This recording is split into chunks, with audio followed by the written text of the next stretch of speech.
the 50 most influential people in NFTs just last year in the fall.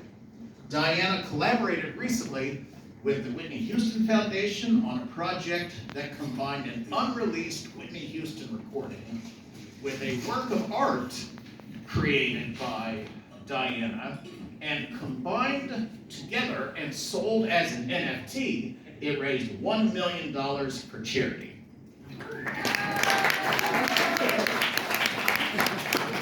So we are very lucky to have Diana with us tonight. You know, before the program started, when we were getting set up, someone said to me, Charles, I'm sorry, but what is an NFT? And my answer was, well, a lot of people are saying a lot of things.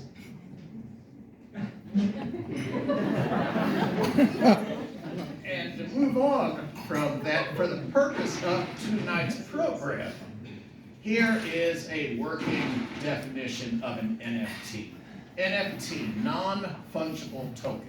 It is an electronic certificate of authenticity, a stamp, if you will, of authenticity that records the ownership, creation, sale of a digital instrument. And that digital instrument can be an electronic document, a digital form of art, or a video work of art.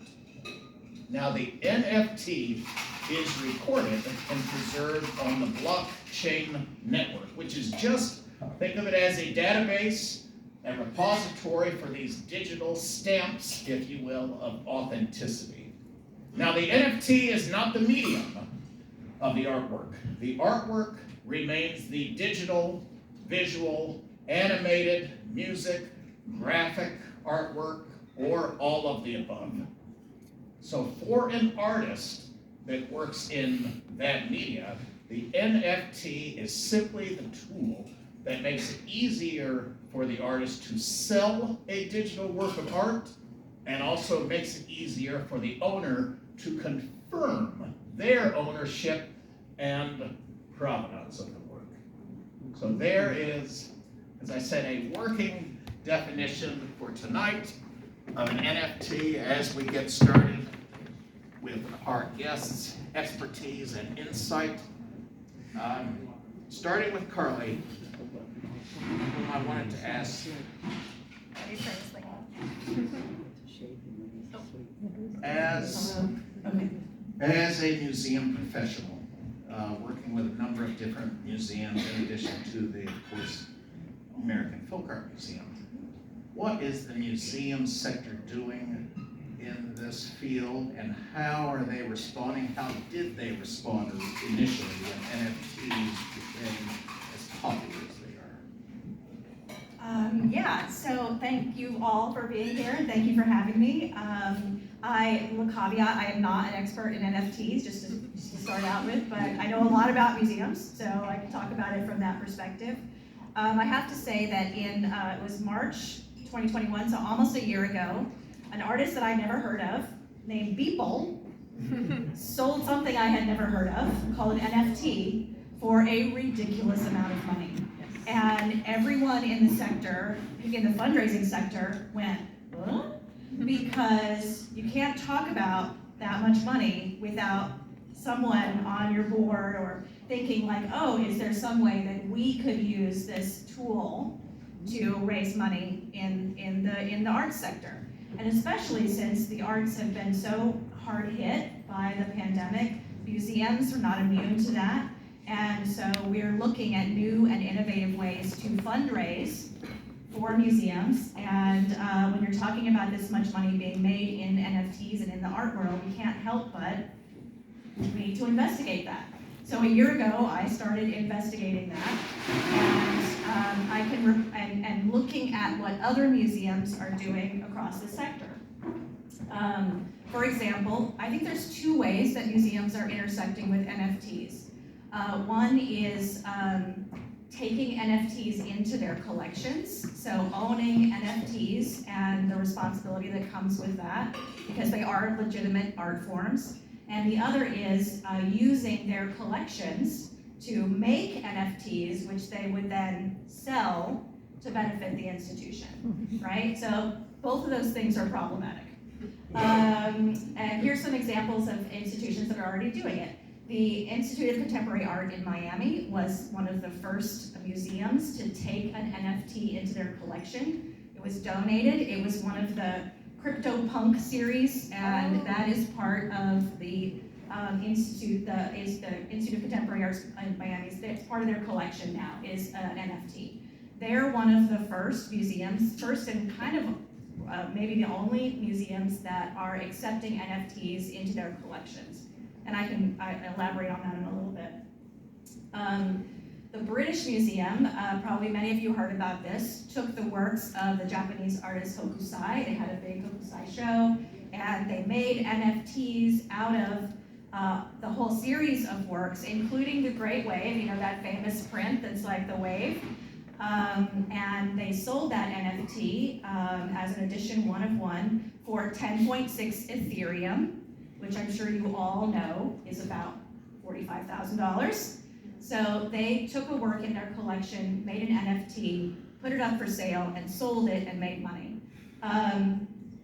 It's especially problematic to think about the works of Hokusai being sold in this way because the works themselves are prints in an edition that are in many museums around the world, and many of those museums offer high-resolution digital images of this print for free and unrestricted use. So it is kind of complicated to think that someone paid a significant amount of money for an NFT of a work in which they can have the digital file for free in many other places. So very interesting thing to kind of wrap your brain around.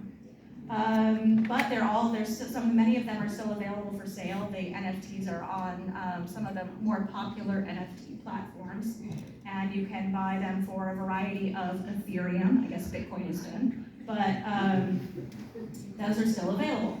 Another example is the Uffizi Gallery in Italy has made nearly $500,000 minting NFTs of its great masters, including works by Michelangelo, and selling the 1 of 1 NFTs as a fundraising tool for their institutions. So it is happening, but there are some kind of questions that are raised by museums using their collections in this way. So let's talk first about what is challenging for museums to take an NFT into their collection. There's a lot of really issues that I think that really haven't been resolved. Museum staff are not trained to care for NFTs.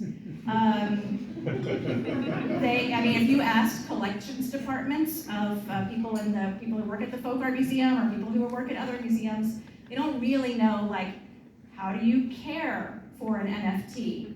How do you store it? How do you transport it? Not to mention, how do you display it? Where do you keep it? Where does it live in the collections department? All very challenging, and standards have really not been established for the ways that museums need to care for these works, which they hold in the public trust. It's different when you're an individual, but museums hold work in the public trust. So that's one issue. Museum staff are also not trained to create NFTs. So if you asked a museum's collection department to say, like, can we make an NFT out of this iconic work of, the American Folk Art Museum, they would look at me blankly and just say, we don't know how to make NFTs. Like, that's not something that's part of training that's happening in the museum world yet. The other thing is NFTs are usually purchased with cryptocurrency, which museums we don't have cryptocurrency in the bank. We probably wouldn't know how to get cryptocurrency, and we certainly, many museums wouldn't even know how to accept cryptocurrency, and it seems as though cryptocurrency is the way that people are buying NFTs. You're not writing a check for an NFT, right? So that's another issue that makes it complicated for museums to think about either accepting NFTs or buying NFTs. The other thing is the value. So the value of NFTs is volatile, right? there's been some really high-profile examples of people who paid a significant amount of money for NFTs and then have tried to sell it and can't get half or a quarter or whatever. It's a little bit like, the market, the art market is volatile. But NFTs seem to be especially subject to this volatility. And so if you have an NFT, how do you insure it? What's the tax deduction? If you donate an NFT to a museum, how do you determine the value of the tax deduction? Like the IRS has not yet, and these are very important questions for nonprofit organizations because we rely on donations and we rely on people's ability to take tax deductions for donations to come to the museum. So the IRS has not yet issued any kind of ruling about things related to cryptocurrency, NFTs, valuation of those kinds of things. So these are really big issues that I think need to get resolved as the field develops. What else? Oh, there are copyright issues. So the museum, the Folk Art Museum in particular, owns many works of art. We own the art, that we do not have the copyright to the image of the artwork. The copyright is retained by the artist, the estate. In some cases, the copyright is under dispute. So can I take something, a work in the museum's collection for which we do not own the copyright, so we don't even have our own right to publish it in a book without getting permission? Could we make an NFT out of that? I don't know. Yes or no? I don't know. The other issue is public domain. So works that are of a certain age are available in the public domain. I think it's like 75 years after the death of the artist. So if the work is in the public domain, it means I as an individual, would have access to an image of that artwork to be able to do whatever I want with it. Like famously, Winnie the Pooh just became part of the public domain. So could I make an NFT of Winnie the Pooh and sell it? I don't know. So I think these are issues that really do need to be thought of and discussed and carefully sorted out before museums as an institution start working in the NFT realm. But museums are not individuals. Museums move very slow and very carefully, usually. Maybe they should do it more often when it comes to digital, new forms of art.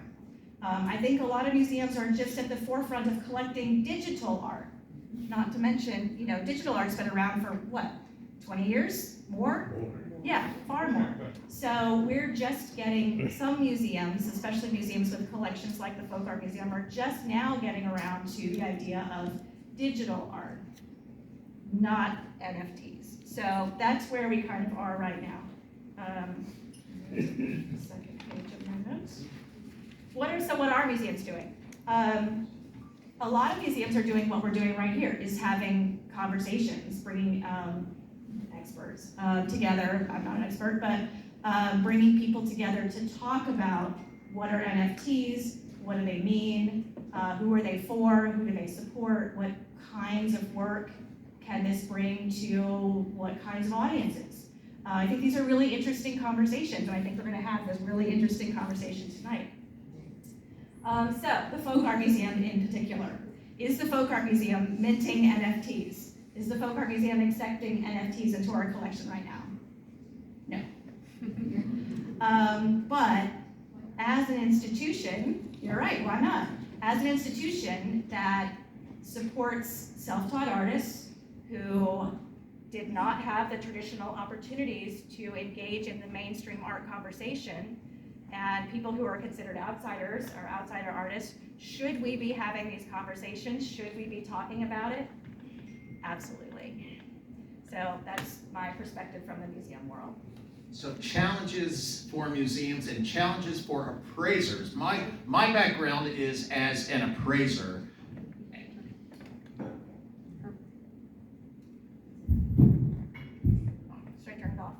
It's back on.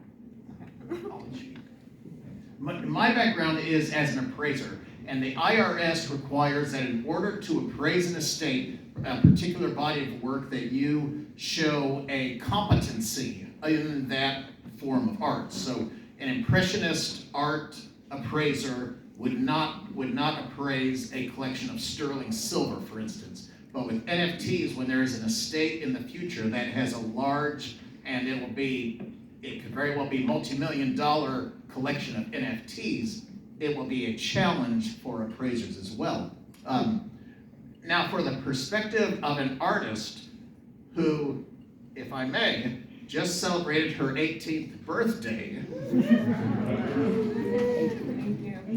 we're going to bring up some of Diana's artwork. And as I'm doing that, Diana, share with us, you are already an established, successful photographer, and then moving into visual art, and then how did you find NFT as a market? How did you get involved? And then how did you make that transition? Let me check if this is working. Okay. Well, It's not working. it's not working. That pulls it up right here. The microphone is working. Okay. I have always been an artist. I was raised by my father to, engage in the arts from a very, very young age. And throughout all of the years that I've been practicing, I transitioned into many different mediums of art. So I started with charcoal, I moved into painting and animation and film. And one of the goals that I had when I became older was that I wanted to win one of the biggest awards that a high schooler could win in the arts, which is the Young Arts Award. So I tried in film. I ended up going way too experimental with it. It was very visually beautiful, but they didn't understand the narrative. So I decided that I would instead get into photography because that was something that I found, an interest that I felt came out of trying film. So when I went into the Young Arts week of mentorship, which is one of the perks of winning, I sat down with photographers who came from very long and successful traditional art careers, and they gave me a very specific path that I had to follow in order to become a successful photographer. So it was applying to colleges, developing a large body of work, applying to galleries, making a photo book, and to me, also having this long history of all these different things that I was interested in, different art forms that I was engaged in, I felt that the box that they were putting me into was very small, and I couldn't see myself following that path, and I was trying to figure out exactly what my art career was going to look like after sitting down with those people who were very successful and who had a much longer career than I did. So it was right after that week of mentorship that I found NFTs through one of my friends. They had started getting into 3D art, and that is where the NFT space hit really hard. 3D artists don't typically have the same marketplaces to sell their original works. They're often contracted or asked to do commissions, or they work in SFX or whatever, but creating a 3D art piece that is fine art, that is about expression and putting their work through that medium, there wasn't a place to sell those works before. So with NFTs, where they could put their works on the blockchain through a marketplace, it opened up a whole other world of collectors that were interested in purchasing and showing and starting an art collection digitally. So when I joined, there were not many photographers at the time. There weren't many other Black women. There weren't many other women in general, and it was just a lot of these 3D artists. They were just sitting down and minting their work. So when I went through the marketplaces that had these NFTs, I really didn't see anything that I was interested in represented on these platforms. So it was through meeting one of my friends, who is now the highest selling woman in NFTs. Back then she was smaller, but she just sold, it was a few months after we met, she sold a piece for $2 million alongside the Tour Project, which is a huge nonprofit. She told me back then that if I didn't see space for myself, that I had to make it. So I started learning more about the space. I sat in a lot of conversations. I really dove in 24/7, kept myself up awake at night to learn as much as I could about the space. And I started minting my work, and while I was engaging with collectors and waiting for that to sell, I wasn't like that focused on selling the work. It was more about engaging with this digital community, which is very global and very friendly. A lot of people just really wanted to sit down and teach you. It was a really nice experience, especially after the past year with the pandemic, being able to talk to so many people from all over the world. So while I was while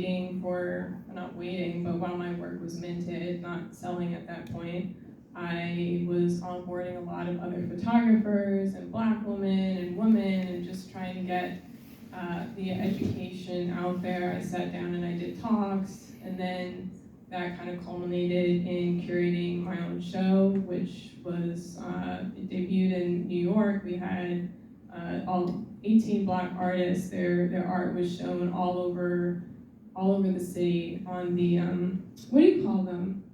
They're like the screens that you see on the sidewalk in Manhattan, and it was beautiful. What are they called? Yes, Link NYC. I know. Oh my gosh, how could I forget that? Thank you, Link NYC. They were all over the city, and that was a really great moment. It also showed how we could display NFTs in a very public way. So we had their artwork showing all over the city, and that was great. I was featured in Teen Vogue over that. That was why I was on the Fortune's Nifty 50 list. And overall, it kind of exposed me to this vast community of thought leaders, I think is a good way, is of people thinking about the future of art and the future of technology and exactly where even the future of ownership was going to go.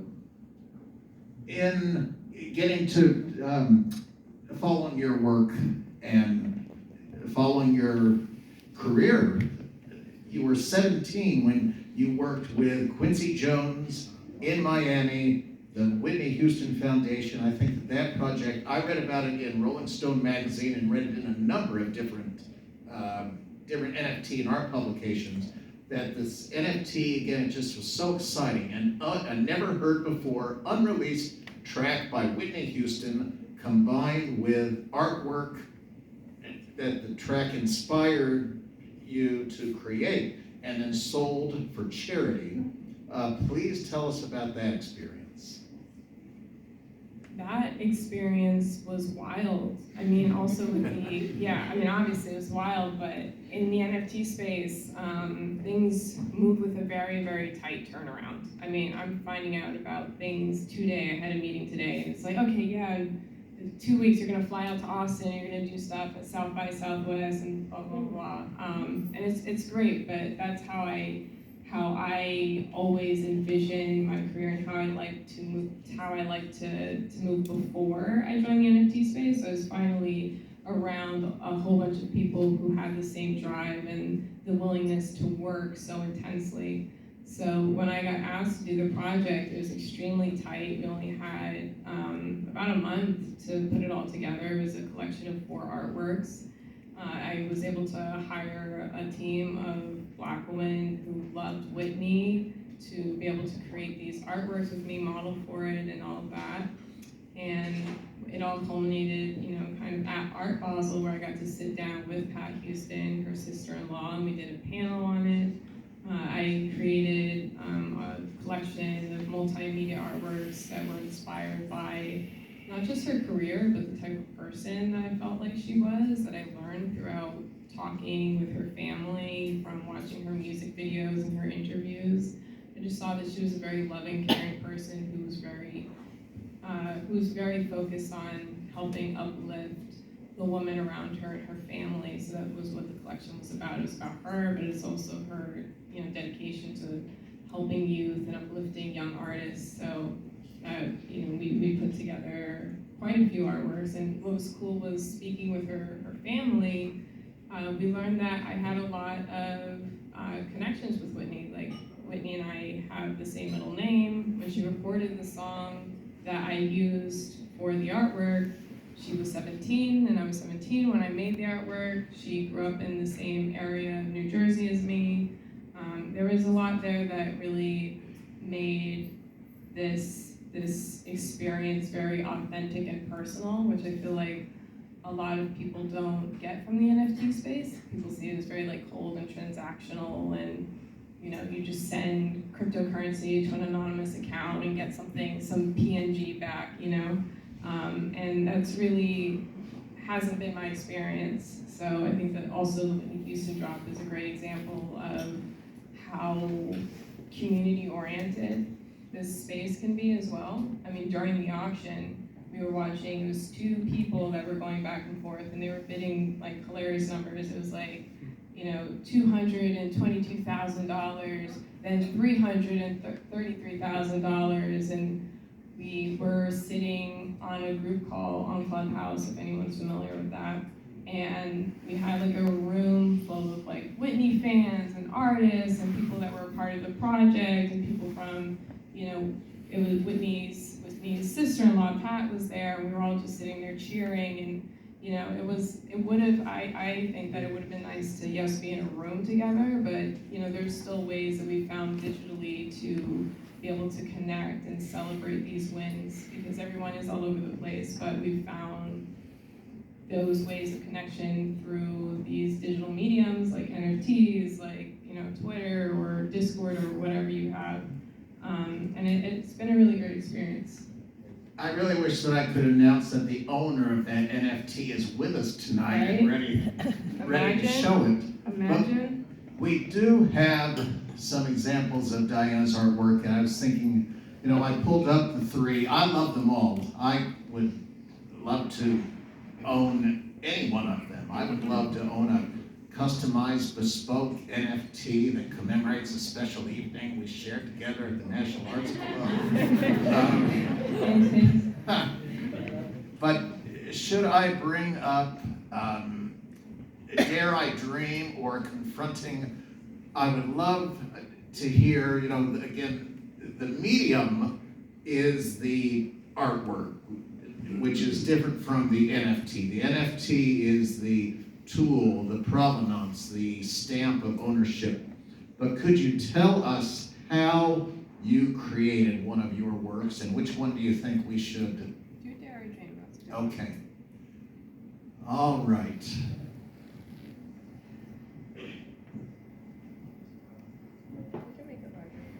I'll show it.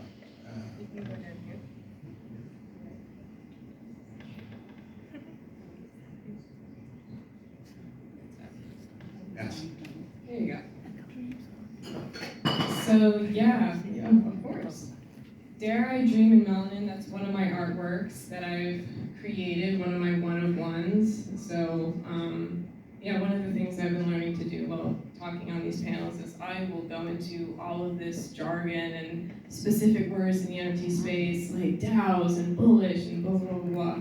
This is a one-of-one, which means that there's only, one of these on the blockchain. There are also editions, which means kind of like a stack of prints, right? So if you have a limited edition stack of prints, I did one recently for my birthday where we had a birthday drop and I released an edition of 18. So 18 people were able to, own one of these NFTs. This is just a one-of-one. And this was displayed at a very interesting gallery show in November. It was called Dreamverse, and it was during this conference week that happened in New York City. And it's actually one of my favorite artworks I made with my mother, who's here actually. And she wrote this beautiful poem after we had a conversation about our culture and the stories from our culture. And through that, I conceptualized this idea, inspired off of one of those stories, of this woman laying down in a stream of diamonds, and the poem is really beautiful. And you know, this is a visualization of that poem essentially. If you want to get into the technicalities of how I made it, it was actually quite chaotic, as you might imagine a teenager makes artwork.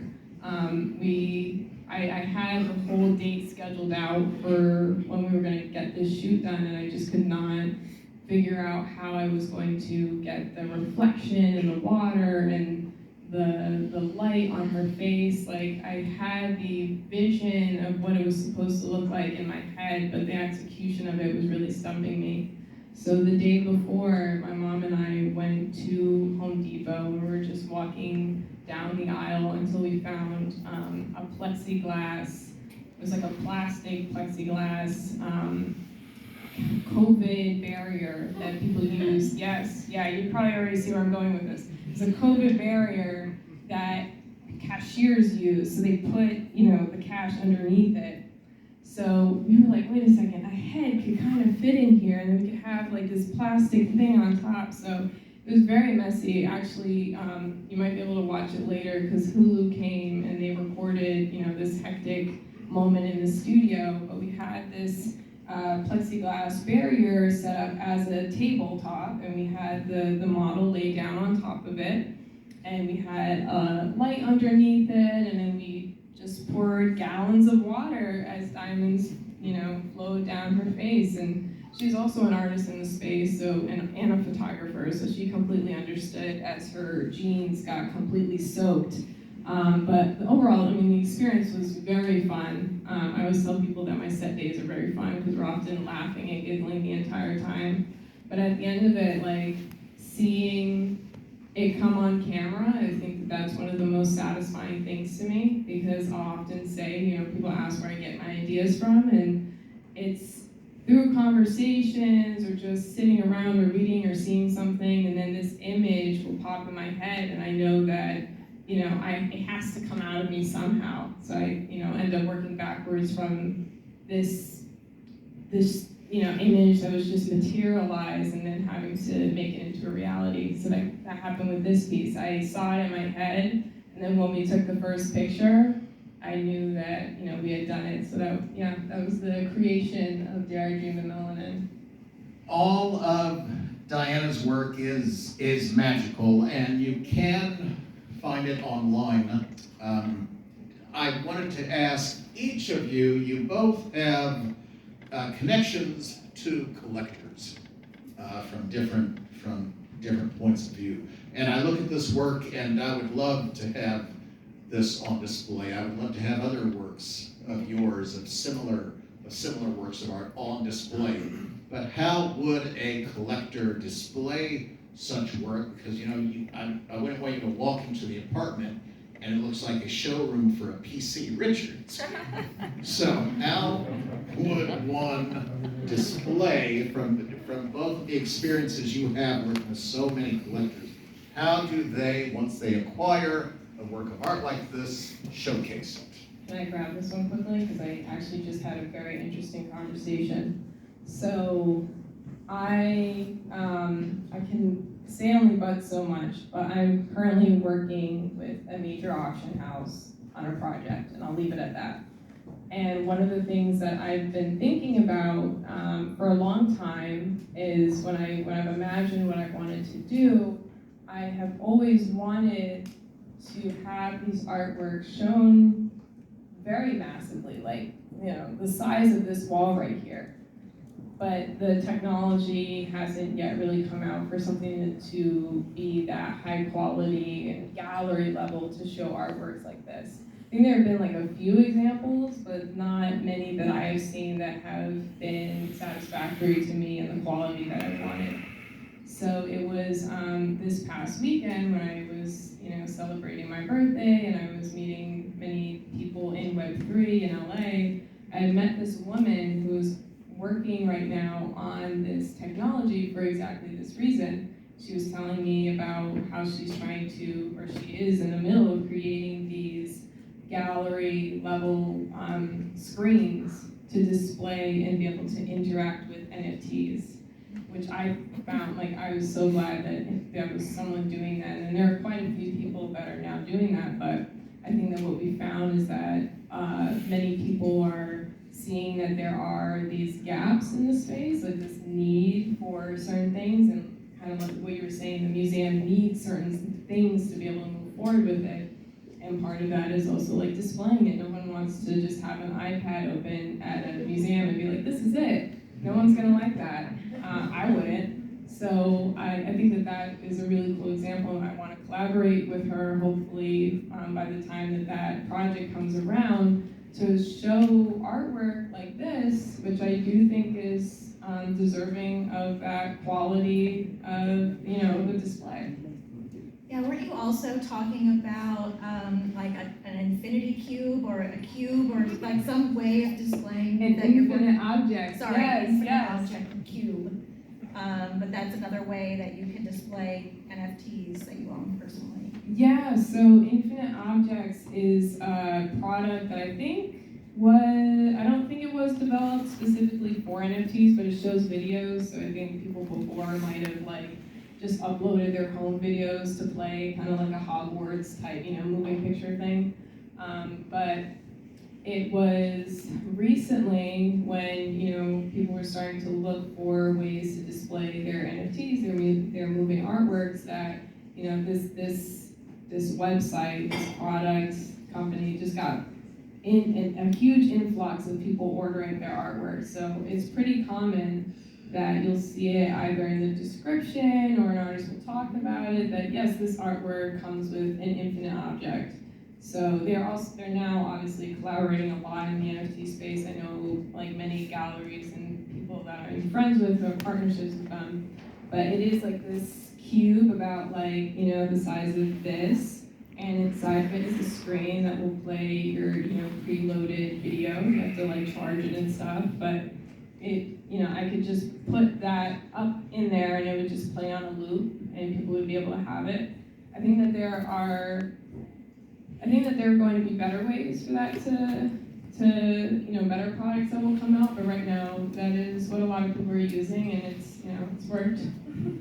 Share, Carly, what you have seen from all the different levels of collectors, from very serious to new collectors.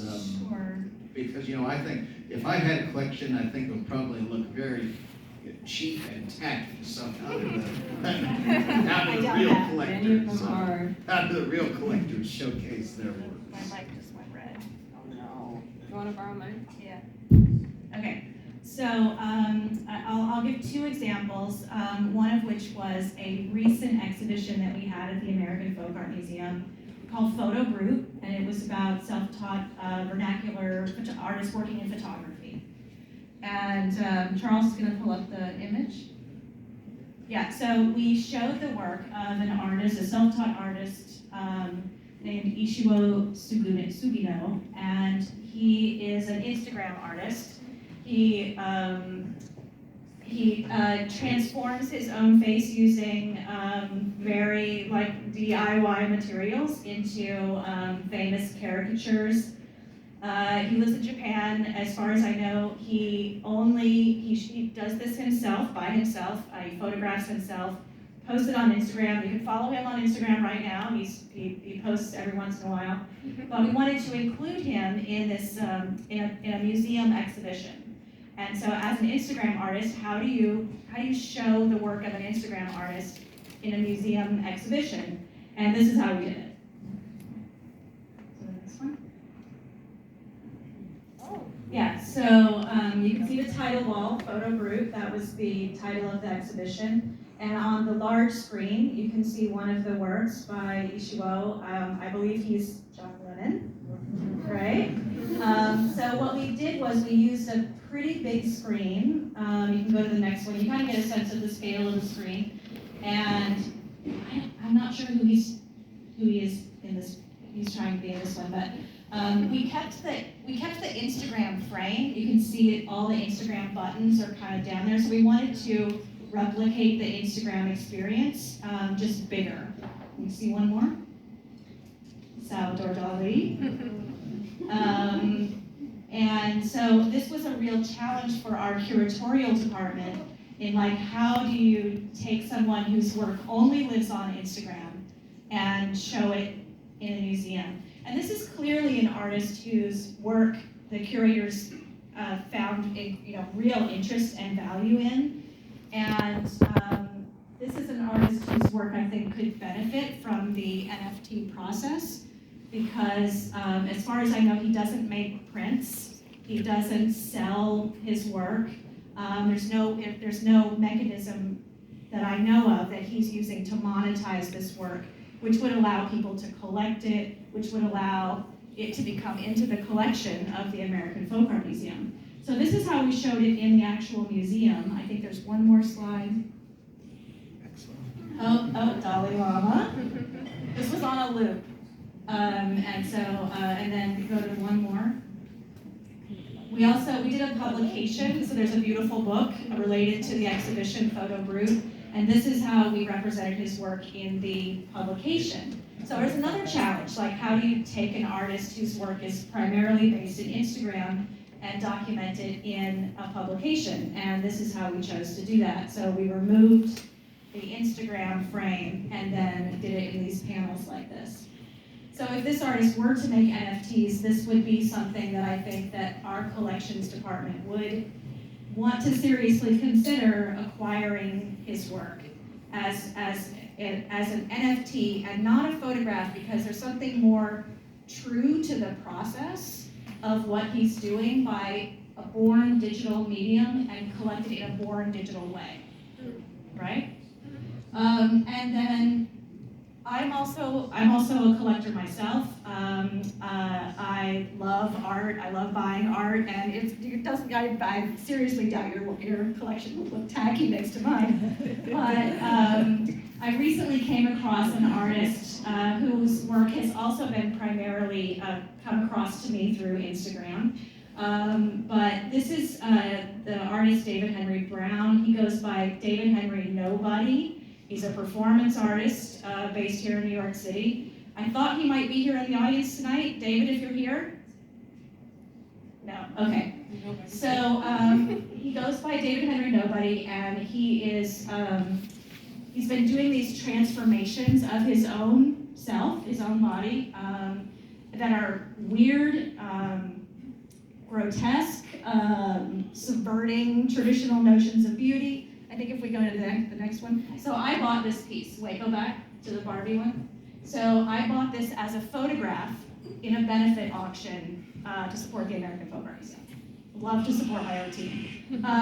But I fell in love with his work. I started following him on Instagram and saw more of his work.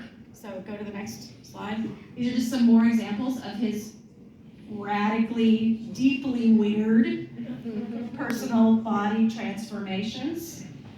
And go to the next one. Yeah, like really weird, right?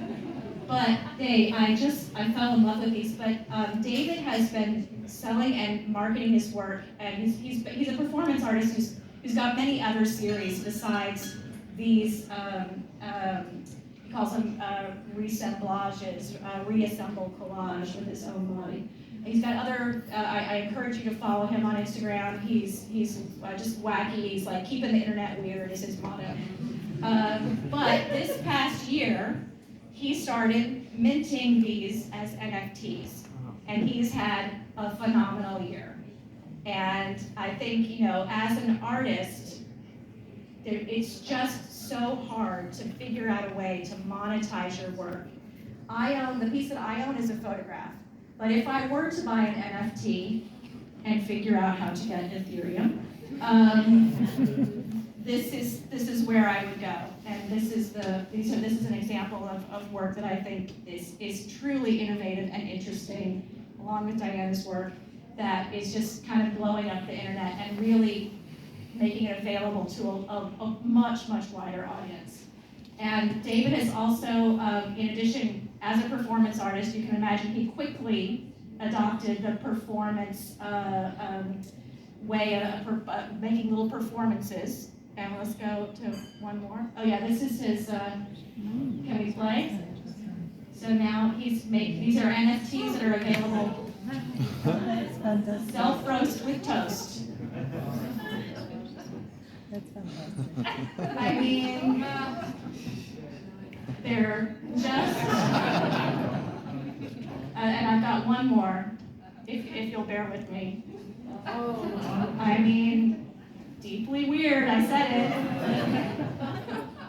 I encourage everyone to follow him on Instagram and support his work get yourself some Ethereum and support his work, because he's a terrific performance artist that's put in a long career and really interesting work. A wide variety of artwork we've seen tonight. Before we demonstrate minting an NFT, you'll be surprised when you see the process.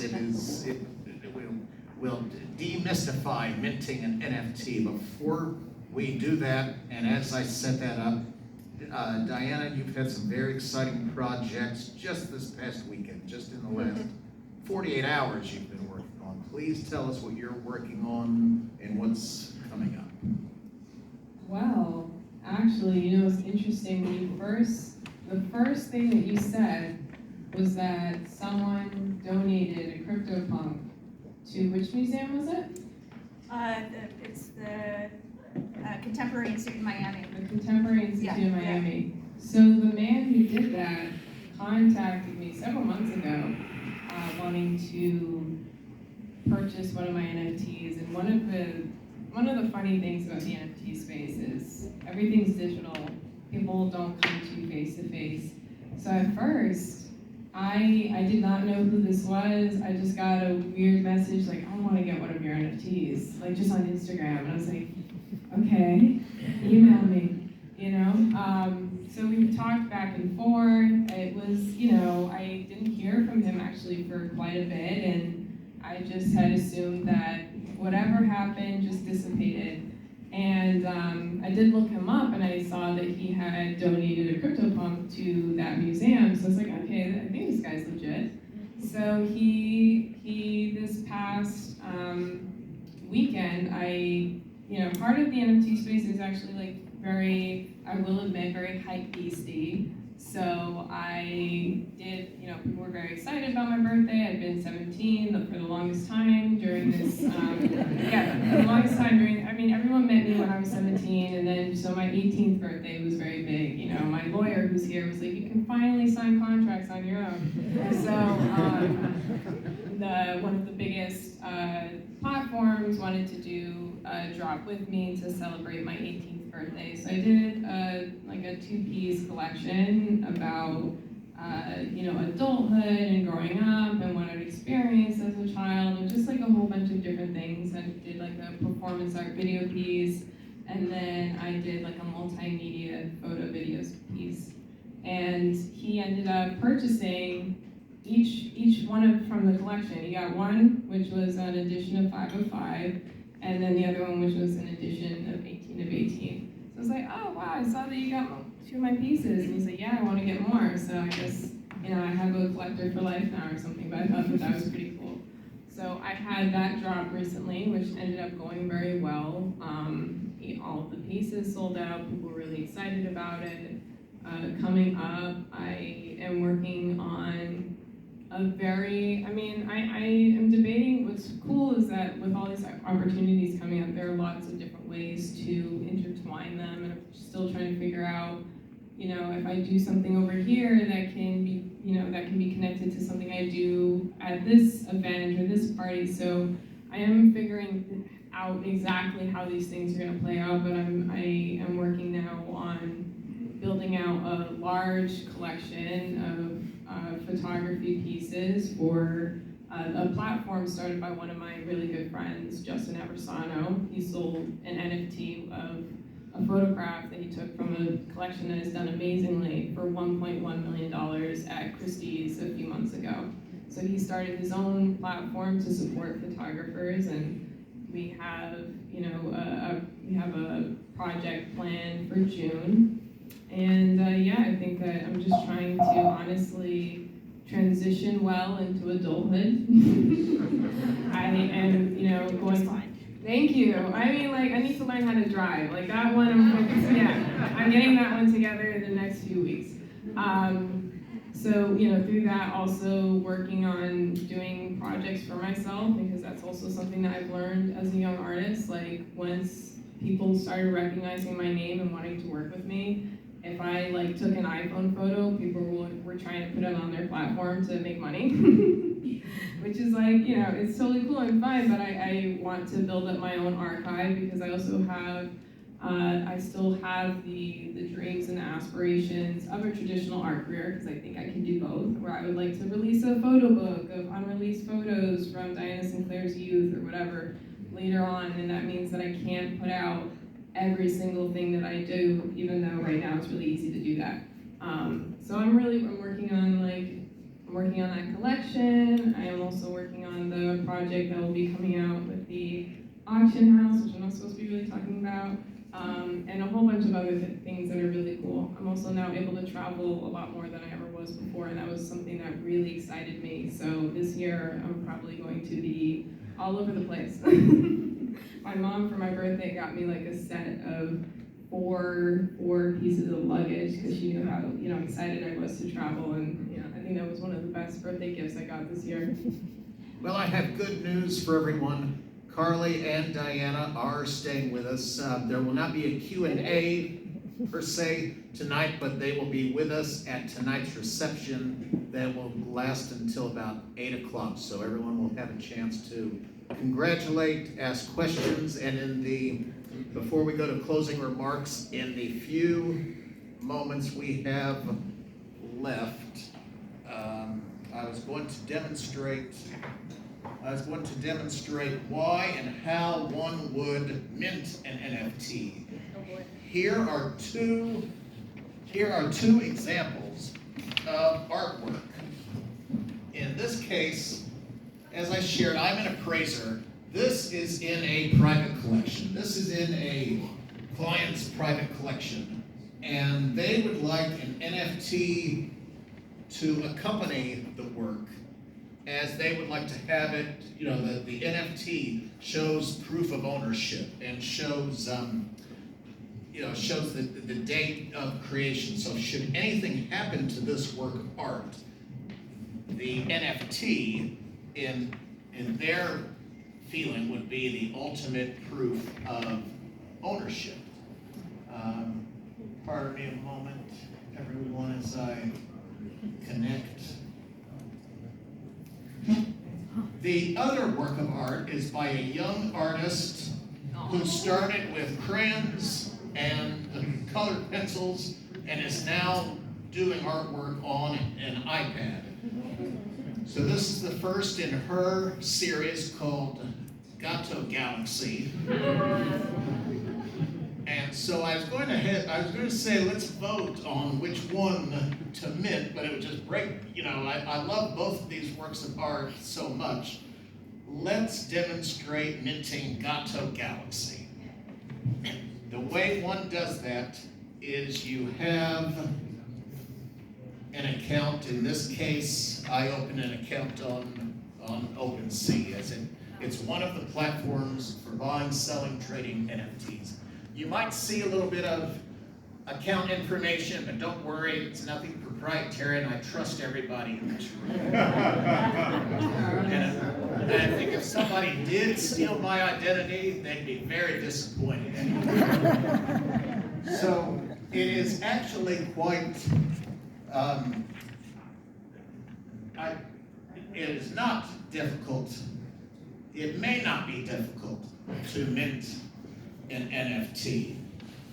You choose the item as such, and Gato Galaxy, there you are.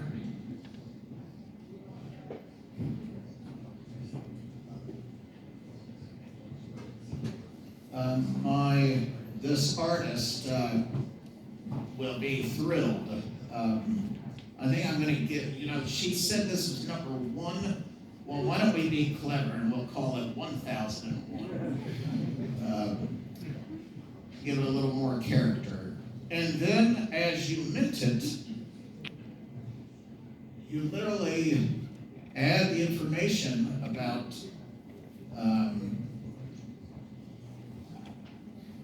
the artwork. You would add the provenance, you would add the creation, you would add the inspiration about it. If it is in a collection, notice here there are a number of other elements you can add. How many will there be? This is, the Ethereum is the currency, so it will be, you know, there's a price to mint, and it would be paid for in Ethereum, which is one of the currencies, and then as one would hit create, Gato Galaxy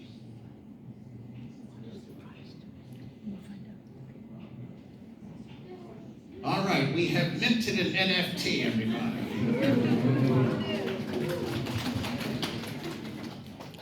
All of a sudden, I become a lot less impressive.